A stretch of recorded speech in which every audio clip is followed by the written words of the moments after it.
तर नमस्कार मित्रांनो, मी तुमच्या सर्वांचा लाडका हर्षद चव्हाळे. तर मित्रांनो, तुम्ही बघूच शकता कारण की तुम्हाला डोळे आहेत. काल नांगरता नांगरता रात्र होऊन गेली होती, यासाठी आपलं काही नांगरणं पूर्ण झालं नाही, म्हणून सकाळी नांगरायला सुरुवात करून दिली. वांग्यांचं वावर कडक असल्यामुळे काही नांगर लागत नव्हती, यासाठी थोडे थोडे फाळ वाढवून घेतले आम्ही. मुलींना गावठी शब्दात म्हणतात पोरी, तुमच्या भावाने पूर्ण काढून घेतले वावराच्या मेरी.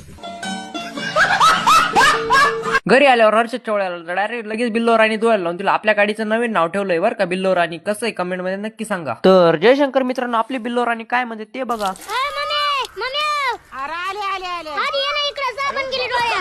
बिल्लो राणी बाहेरून तर एकदम क्वालिटी धुतली गेली होती, पण मधून साफ करायची बाकी होती, म्हणून यासाठी हर्षद चव्हाळे डायरेक्ट स्वतः गाडी चालवून घेऊन जात होता घराकडे. बिल्लो राणी धुवून जेवण वगैरे करून आपली वारास देह संघटना रोजच्या प्रमाणे रुजू झाली कांदे भरायला. थंडीच्या दिवसात वाजतात थंड वारे, तुमचा भाऊ आसमान देतो भाऊ डायरेक्ट बारे. आणि कुणाला जर बारे देता येत नसतील तर मी काय करू.